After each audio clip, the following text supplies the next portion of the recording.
Hello and welcome to the Bishara Magazine podcast. I'm Nikos Yangu, podcast editor for the magazine, and I'm joined by our executive editor, Jain Clark. Hello, Jain. Hi, Nick. Today, we interview the activist and ecologist Satish Kumar. Born in Rajasthan in 1936, Satish became a Jain monk at age 9, then left at 18, inspired by Gandhi, to join Vinoba Bhave's land reform movement. In 1962, he walked over 8,000 miles from India to Moscow, Paris, London, and Washington, delivering peace tea to nuclear leaders as a plea for disarmament. He later settled in the UK and co-founded Schumacher College in Devon and edited Resurgence and Ecologist magazine for over 40 years. Through his books, lectures, and the philosophy of reverential ecology, he has spent his life arguing that peace, spiritual awareness, and care for the natural world are inseparable. His new book, Peace is Possible, was published in May 2026. Satish, hello and welcome to the podcast. Jain, would you like to plunge in? Yes, Satish, welcome. It's a great pleasure to meet you again. We very much enjoyed your book, and thank you for agreeing to talk to us about this crucial issue of peace and how we can cultivate it in both ourselves and in the world. We're seemingly faced with impossible challenges on all fronts at the moment.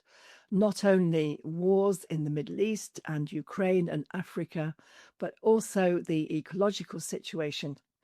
And I think what is really lovely about your approach is that you emphasize how peacefulness and peacemaking really start with the ourselves and the way that we live our lives. You talk a lot about the way your mother was during your childhood in India and what she taught you about living harmoniously in the world. So can we begin by asking you to say something about that?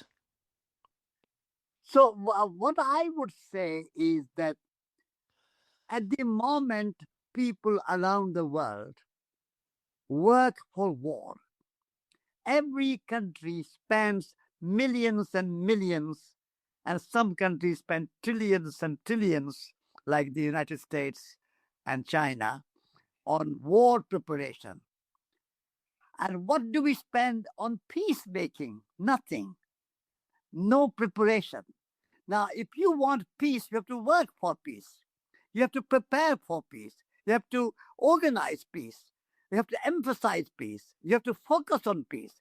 At the moment, everybody has army, weapons. Some countries have nuclear weapons. Everybody's preparing for war. How are you going to get peace if you prepare for war?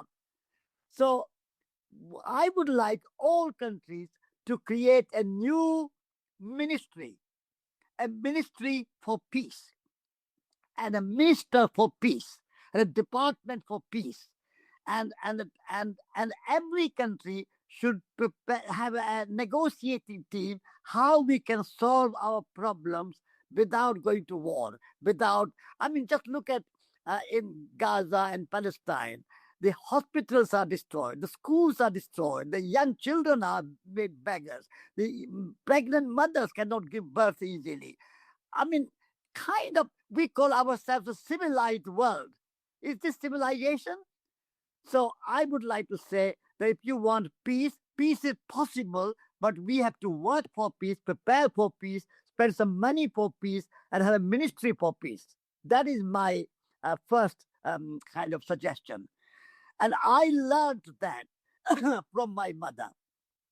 My mother always said that majority of people in the world don't want to fight. They don't want to go to war. They don't want to kill anybody. They want to live like neighbors. And even now, when America is fighting in Iran and Israel and Hamas are fighting with each other and Ukrainian and Russians are fighting with each other, still majority of people in the world, 8 billion people, out of 8 billion people, I think more than 7.5 billion people are at peace and are living their life peacefully, getting on with their business. Teachers are teaching, doctors are looking after hospitals and patients, and nurses are looking after patients, and mothers are looking after children, and craftsmen are doing crafts, and artists are doing art, and so on and so on. So I would say majority of people are living in peace, and we have to follow. If we are in democracy and we believe in democracy, then we have to follow the people's lead and live in peace. And war is not only uncivilized and foolish. You cannot win a war. America cannot win a war in Iran. America did not win a war in Vietnam, did not win a war in Korea, did not win a war in Afghanistan. After 20 years in Afghanistan, America could not win, and Taliban is still ruling. After hundreds of thousands of people killed in Vietnam, America did not win in Vietnam, and the communists are still ruling. So, and Russia has been fighting 4 years in Ukraine, and they cannot win. So nobody is winning the war. They are just killing thousands of people, destroying the building, destroying the school, destroying the hospitals. And what are they gaining? So I think this kind of, we say ourselves, we are educated. We have been to Oxford and Cambridge and Harvard and Yale and big universities. It's a waste of time. They are not educated. They are not civilized. They are totally kind of foolish people going to war and not winning and killing their own people and killing other people. What is the point of it? Tell me. So we would obviously agree with you. We should be working towards peace.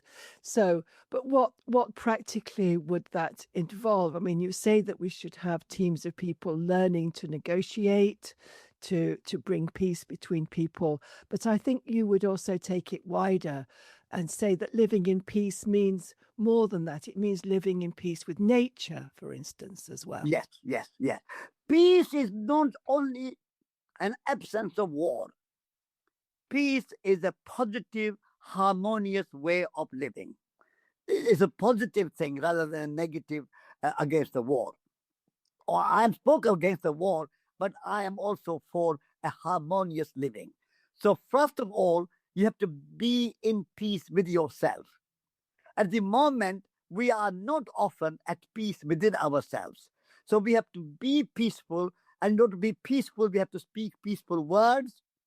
We have to think peaceful thoughts, and make peaceful actions, and love everyone. Whatever your religion, follow your religion, but do not hate other religion. So that's a kind of personal peace. Where I went around the world walking, and I went to Muslim countries, and I'm not a Muslim, but I say, you are Muslim, I love you. Then I went to Christian countries. I say, I'm not a Christian, but you are Christian, I love you. I went to communist countries, and I said, you are communist, I love you. Although I'm not a communist, but I love you. And I went to capitalist countries, I said, I'm not a capitalist, but I love you. So loving everyone without exception. That's a personal peace. All of us have to have personal peace. And then in India, we always say Shanti, Shanti, Shanti, 3 times.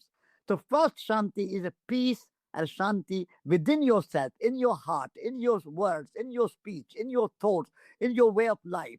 Do not harm anyone. You can think whatever you want to think. You can act the way you want to act.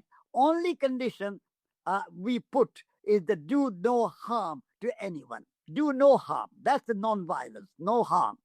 And then you have to make peace with all people, whatever their religion, whatever their nationality. We are part of this cosmos. The whole cosmos is our country. Whole planet is our home. Nature is our nationality. Love is our religion. And we are rooted in our community, and we look after our community, and we relate to our community. So this way, the local and the global come together. The intimate, the ultimate come together. So that's a peace with all people. And then third peace, Shanti, Shanti, Shanti. The third Shanti is peace with nature. At the moment, the way we are treating nature is like being at war with nature. The way we put our animals in factory farms, and the tens of thousands of cows and pigs and chickens are put in factory farms. They never see the light of the day. They are day and night kept in confinement, like a prison. and they are killed for meat, and no compassion, no kindness. Even if you are eating meat, the animal should be free range, and have a fresh grass in the field and a fresh air in from this space, and a fresh water from the river and the pond or the lake. And then in the end of their life, if they are killed with a gratitude and humility and like a thanksgiving, and then that's something understandable. But the way we treat animals is like a war. And then the way we destroy our rainforest. I mean, we are destroying millions and millions of trees are being destroyed and being killed in Brazil and in many, many other countries. And we are putting chemicals and fertilizers in our soil, and the way we are putting our kind of sewage and pollution in the rivers, and the plastic in the ocean. Is that a kind of human behavior? Is that a kind of civilized behavior? We are treating nature as if nature only a resource for economy, making money. Otherwise, nature has no value. So my peace is a very comprehensive peace. Peace within yourself, peace with everybody, and peace with nature. Shanti, shanti, shanti. You've also mentioned this in the context of your book, Soil, Soul, and Society. Yes. So you've touched on all three of these now in what you just said, and you propose this as a new trinity for our time. That's right. So, but these are not three separate conversations, are they? They are one conversation. The reason I put this trinity is because people generally like to have three words, and they understand, like the French Revolution was based on trinity of égalité, fraternité, and liberty, liberty, equality, and fraternity. And the Christians have a trinity called Father, Son, and Holy Spirit. And there are many other traditions have trinity. So when you put three words, it encapsulates a bigger picture, a more holistic picture. So I said soil, which is the nature, but we are soil. The word human comes from humus, Humus, and the Latin for humus means soil. And so human beings, human word comes from humus. So human beings are soil beings, and we are nature. We are made of soil. Our body is made of soil. Our body, the food we eat, like bread and rice and bananas and oranges and potatoes and everything, is made of soil. You put a seed in the soil, and the soil gives its body and turns that into fruit and the tree. And so soil is very important. So making peace with soil and living in harmony with soil and looking after soil and building soil, seeing soil as a living being and not a dead kind of object. That's my reason that I put soil first. And the soul is a kind of inner transformation. So soil is outer and soul is inner. So cultivating compassion, kindness, generosity, and courage, and a kind of love in our heart. That's as important inside. If you have no inside compassion and kindness, then you will not make peace in the world. And so we need to cultivate our soul qualities. And the society, as I said already, that we have to see whole humanity as one human kind. And all the divisions should not be divisions and should not be seen as the divisions. They should be seen as a diversity. It's wonderful to have many religions. It's wonderful to have many languages. It's wonderful to have many nationalities. It's wonderful to have diversity. Why on earth we turn our diversity into divisions and conflicts and wars? I don't understand. So I'm saying we celebrate diversity of humanity, and that's a society. So let Chinese be Chinese, and Indians be Indians, and Africans be Africans, and Hindus be Hindus, and Muslims be Muslims, and Persians should be Persian, and Chinese should be Chinese. So celebrate the diversity. And let Africans be Africans. Why do we want all people to become industrialized and mechanized and materialistic and so on? So this is my kind of approach to society. So soil, soul, society. That's a kind of trinity of peace. Peace with soil, peace with soul, yourself, and peace with society. Shanti, shanti, shanti. The other aspect to this is your mentioning of the political and the personal transformation aspect of activism in this way. Yes. So you famously walked 8,000 miles without money, depending entirely on the kindness of strangers, right? Through Pakistan, Afghanistan, the Soviet Union, Cold War, Europe, and the USA, Yes. all to protest nuclear weapons. Yes. You'd heard that the famous philosopher Bertrand Russell had been arrested for protesting, and you were inspired to undertake the walk to meet him. So that sounds both like a political act and a spiritual practice. Yeah. Were you trying to change the minds of the world leaders, or were you trying to change something in yourself? And do you think you can do one without the other? No, I think I want to change minds of leaders as well as minds of ordinary people. If I wanted only to change the minds of the leaders, I would have gone by aeroplane to Moscow and Paris and London and Washington and talked to political leaders. But I thought that unless the ground swell is there, unless majority of people understand and majority of people demand for peace, the leaders are not going to make peace. So I wanted to meet ordinary people in the villages, in the rural areas, in the mountains, in the deserts, in the forests, in the kind of rural areas where they have no voice. I want to hear them. I wanted to listen to them. I wanted to speak with them. Ordinary people. And when you have money, you go and stay in a hotel. You stay in a bed and breakfast. You eat in a restaurant, or you buy your clothes. You don't meet ordinary people. But when you have no money, you are forced and you are compelled to meet ordinary people and depend on them and receive their hospitality. And when they give you food, then you talk to them over the food. Then you talk to them. So I wanted to meet ordinary people and talk about peace. But also I wanted to meet leaders. So I went to the Kremlin. I was received by Kremlin, and I was received in the White House, and I was received in the House of Parliament. And so I think we need to work on both levels. We cannot just change is not going to come from the White House.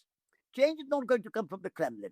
Change is going to come where people at the grassroots level demand, and therefore we have to prepare a people's movement.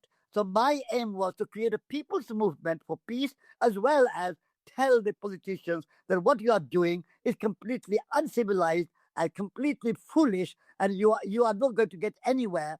We had a First World War, we had a Second World War, we had a Vietnam War, we had a Korea War, we had war. And what did we achieve? What did Hitler achieve? What did Genghis Khan achieve? Nothing. So follow the Buddha, follow Jesus Christ, follow Mahatma Gandhi, follow Martin Luther King, follow Nelson Mandela, follow Mother Teresa. They are the real leaders who bring about change. So my aim was to meet ordinary people in the rural areas.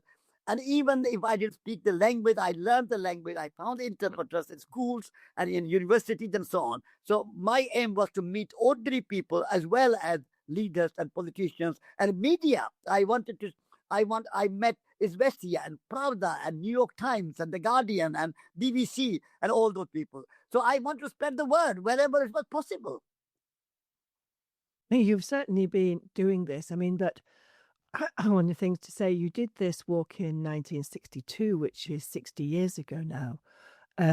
How do you think the world has changed since the 1960s? You know, the world is changing.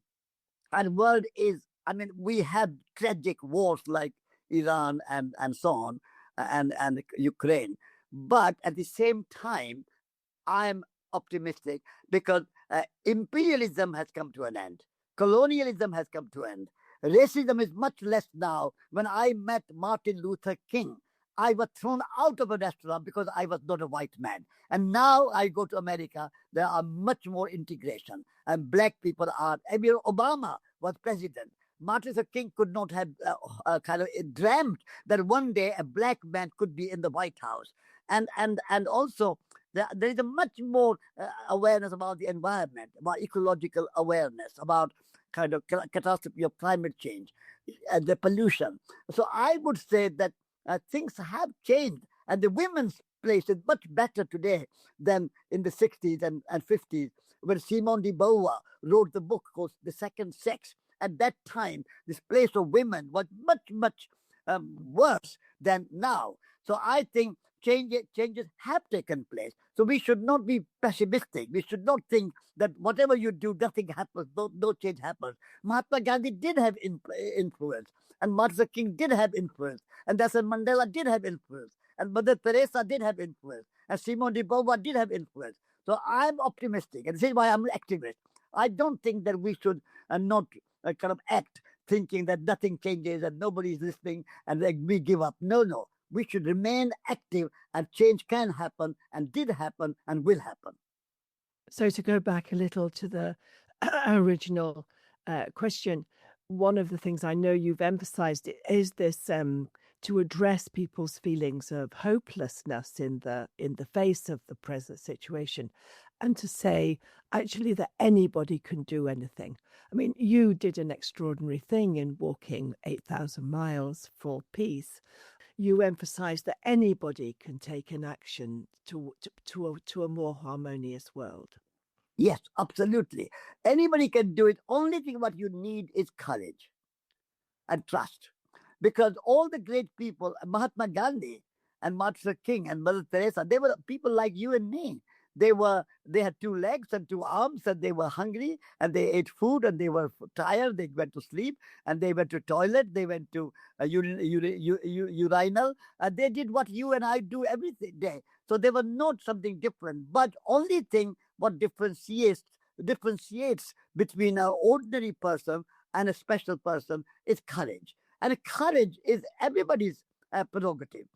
The word for a heart is cœur in French, cœur. And the word courage comes from cœur, from heart. Everybody has a heart, but the courage is dormant. It's kind of not active.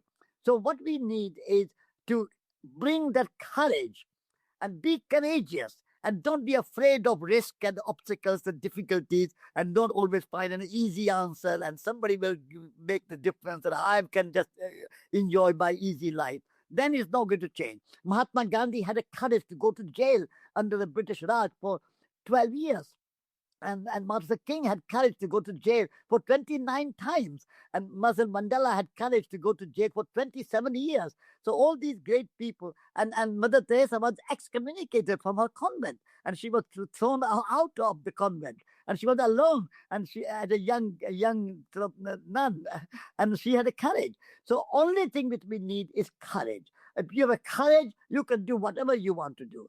Even Tolstoy had the courage to write great novels like War and Peace, and Shakespeare had courage to write the sonnets and plays and so on. So all the great leaders, political leaders, poets, artists, John Lennon had the courage to sing and go out and sing and find the courage. So I think courage is the basic quality in order to become an activist and do something for change in the world. And we have seen many very good examples of courageous people, and a courage is required to make peace in the world. And the people who are going to war are not courageous. They sit in the Kremlin or White House and send ordinary people to be killed.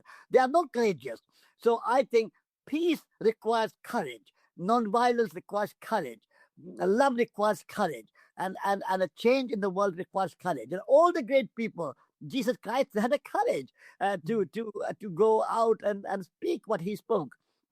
And so all the great examples that inspire me are the people of courage. There's a really good example of your expression or your understanding of nonviolence in your book. In your latest compilation of your book, there's one of the books is called The Buddha and the Terrorist. Yeah. Where the Buddha meets the bandit Angulimala. Yeah. And he's a terrible person, and he's committing atrocities everywhere. But Buddha doesn't send an army to defeat him. He sits down and listens to him and converts him. Yes. So when we talk about terrorism, about polarization in today's world, and about people who hold views that we find abhorrent, we are told that engaging with them may be dangerous. We shouldn't normalize their evil. What would you say to that? And what does the Buddha's approach of compassion towards all beings demand of us that we are so often reluctant to give? Buddha believed what I believe, that peace is possible. Only thing you need to do is to speak to the person who is committing violence, like Angulimala, and have no fear. Have no fear.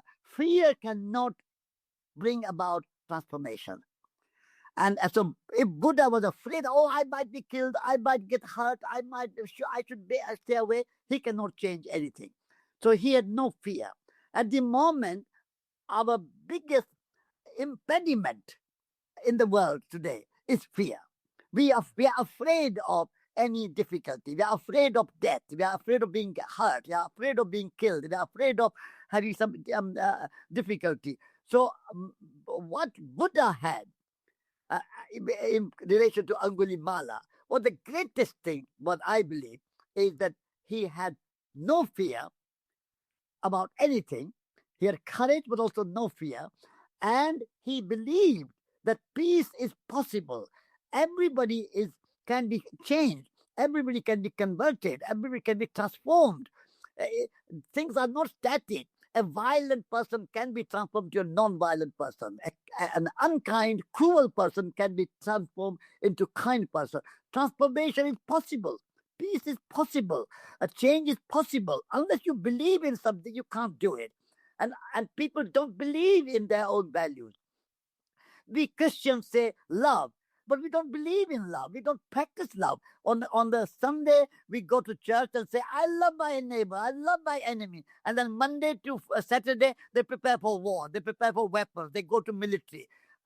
Is that Christianity? Is that Buddhism? Or is that Hinduism? So I would say that the quality of the Buddha vis-a-vis Angulimala was no fear. Practice compassion, practice love, and love even Angulimala. And say to Angulimala, he did say to Angulimala that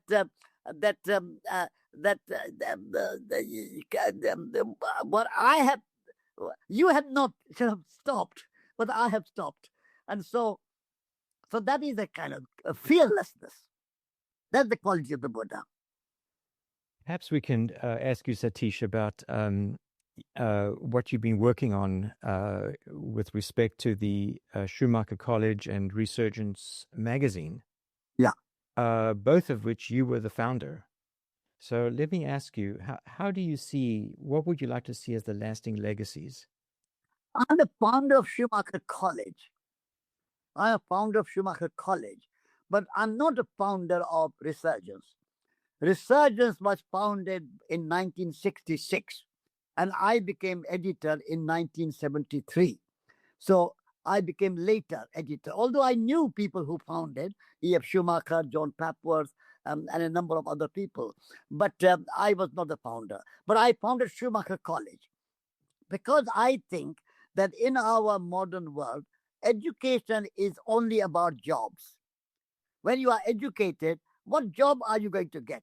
Life is not just about jobs. Life is about work and good work and creativity and imagination and a kind of relationship and a service and all those good qualities and a craftsmanship and art and music and poetry and imagination. And all these things are missing. Even our big universities like Oxford and Cambridge, they have prestige, but they have become knowledge factories. They are not really giving education. They are just training people to get a job. And at the moment you enter school, teachers are just worried about what job are you going to get? And then university, what job you are going to get? So they are training for jobs. And I wanted to see training for life and imagination and creativity. So I started Schumacher College in 1991. And I said, this will be education of head, education of heart, and education of hands. So education of whole person. At the moment, in our main universities, most universities, they only educate head and only half head. You spend billions and billions and trillions of pounds and dollars and euros just to train half head, the left brain, which is the kind of brain of administration and management and calculation and accounting and logic and science and technology. But the right hemisphere of the brain is more intuition, imagination, relationship, and spirituality. Our university don't train right hemisphere of the brain, only left hemisphere of the brain. We spend all this money, all this time, all these buildings, all these libraries just train half brain. Isn't it foolish? And then courage, heart, feelings. We don't, in our universities, there's no room for feeling. There's no room for heart. And then hands. Our students don't learn anything to make, to build, to grow, to use our hands. They just use two thumbs to use the smartphone and nothing else. So I wanted Schumacher College to have an educational whole head, left hemisphere and the right hemisphere of the brain, but also heart. And so we meditate and we read and we communicate and we relationship and we are a community and we are together and we work together, we learn together, we travel together, we journey together, we go out in nature together. And so we cook together, we garden together. So heart and hands. So Schumacher College is an example of a holistic education of head, heart, and hands. Education. And so ecology, we started with James Lovelock, and our first course was about Gaia, the earth, the living organism. And then we had deep ecology. Arnie Ness from Norway came to teach at Schumacher College. And then we had Vandana Shiva and Fritjof Capra, Tao of Physics. And then we had biomimicry from Janine Benyus. And we had Jonathan Porritt and Calvin Lucas and many, many great teachers who came, Wendell Berry and so on. The list is long. And so idea behind Schumacher College was that we should have education which is holistic, which is ecological, which is spiritual, which trains your head, heart, and hands, and where people are gardening and cooking and eating together and vegetating together and having work together. So they create a community. So we ran Schumacher College for 35 years at Dartington. Dartington was the sponsor for our place, and they gave us a building free of charge, without any rent. But now the new trustees of Dartington say we can't afford to give you building and we can't afford to have you. So now we have lost our place at Dartington Hall. So now we are independent and we are running our courses in other higher places like Sharpham House and many other places. And now we are looking for a new building. And we have found a new building called Real Estate, and we are going to buy it in next 2 or 3 months. We are raising some funds for it at the moment. And so we need £3 million. So we have already about 2 million. And so we are on the way. And so our hope is that within the next 2 or 3 months, we'll buy this new place. And this new place has 80 acres of land. 80 acres. It's a beautiful landscape, on a hill. And it has lots of trees and by the river Dart.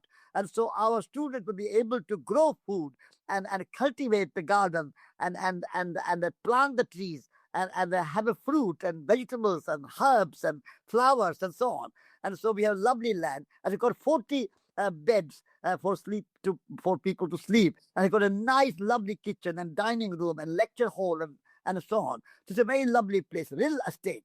So we are working to raise funds to buy this new place. So Schumacher College is a great example of a holistic education. And we want only not one Schumacher College in England, but we want Schumacher College in every country. So now we already have a Schumacher College in Brazil, in Belgium, in France, in India, in China. So we already have 5 or 6 offshoots in the world. And we want to have a network of learning centers. They don't even have the new one in Spain. They don't even have to name Schumacher College, as long as they are a small community of holistic learning, education of head, heart, and hands, ecology and spirituality, and imagination and creativity, and a work rather than job. Then that's a Schumacher College. Doesn't matter what name it is. And we don't want a big university, big colleges. Small is beautiful. We want a network of small, many learning centers. And so that's our idea. So that's the kind of idea of Schumacher College, and I started that. So in a way, what we were talking about, we would be have a common aim between what we're doing and what you're doing in kind of building a different kind of foundation for education or for living, to kind of educate people in, yes, I suppose, a more holistic way of being. And we were talking recently about this question of, why is it that when so many people that we know are engaged in this, and you say Most people in the world like to live peacefully, are committed to peace and harmony. Why do we not have more of it? And why does the mindset of disunity and war predominate? And so Nick was reminding me of this idea of the tipping point. That the idea that you build a foundation slowly, but at a certain point, there's sort of enough people are involved to bring about major change. I mean, in order to create this kind of strong movement to bring about major change, you need good communication. And Bashara is doing good work, and researchers is good work, but we also need to be a bit more effective and impactful communication. At the moment, the business world are very good with communication. Coca-Cola everywhere, how they advertise themselves, and the McDonald's and all those people. But our work is very low key, and we don't have a sort of good communication. So we need to make our communication better and stronger and more impactful and more effective. That is one thing we need to get better at. I think all of us, Bashara, researchers, and all of us need to work together to have a good communication. And the second thing is that communication will be strong and good if it's backed by real practice of whatever we believe in. At the moment, lots of people talk about ecology, talk about spirituality, talk about these things, but not enough people living it. And without practice, movement cannot be strong. Movement was strong under Mahatma Gandhi and Martin Luther King and Mother Teresa because they practiced what they were preaching, what they were communicating. Whereas we, at the moment, I think, lack that kind of communication because we also lack practice. So practice and communication, these two things have to be sharpened if we want to become more impactful and effective. And the third thing is that we need to work together. And our movement is very split and very much little groups everywhere. They criticize each other. They don't like each other. Say, oh, you are not good, or you are not good, and I'm better, and you are this, and you are that, and I'm this, and I'm... So the kind of little lack of unity in the movement. We need to work together, those who believe in spiritual values, ecological values, holistic values, sustainable values, and a kind of kindness and compassion and love values. Those people have to be less critical, less complimentary, complaining about each other, less complaining about each other, less criticizing each other, and working together, more unity. Unity has strength. Division has no strength. At the moment, we have a communication not strong, our practice not strong, and our unity is not strong. And this is what we need in our movement in order to make our movement more impactful and more effective. That's my thought. Well, having you on this podcast, Satish, is all part of this cross-fertilization. Yes. And you've been very inspiring, and we thank you so much for appearing on our show. It's my pleasure to speak with you, and I wish every good and well with Bashara magazine and the movement, and what you are doing is absolutely wonderful, and I fully support you, and morally and practically I support you, and please continue your good work, and don't worry about the results. Do your best. I'm doing my best, and the results are in the hands of God. Have courage, in other words. Yes, have courage and no fear. Satish, before we go, thank you very much for all that you've said. But is there anything that we haven't asked you that you would like to say? No, I think you have to ask everything. And finally, so my message is radical love. We have to love everyone. Love is the message which was taught by the Buddha, by Jesus Christ, by Muhammad, by all the great religious people. Whatever your religion, whatever your nationality, whatever your belief system, whatever they are, love unites us all. So I would say radical love, love everybody, and as a perennial message, perennial wisdom. It never gets out of date. And so if we have that, I think all will be well. Thank you, Satish. It is My great pleasure. Nice great pleasure to talk to you. Thank you so much.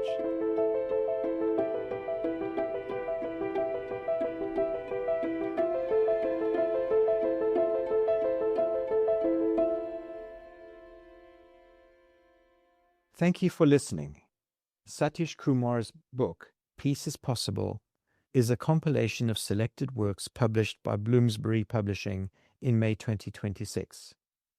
You can also subscribe to our podcast on Apple, Spotify, or on any of your favorite listening platforms.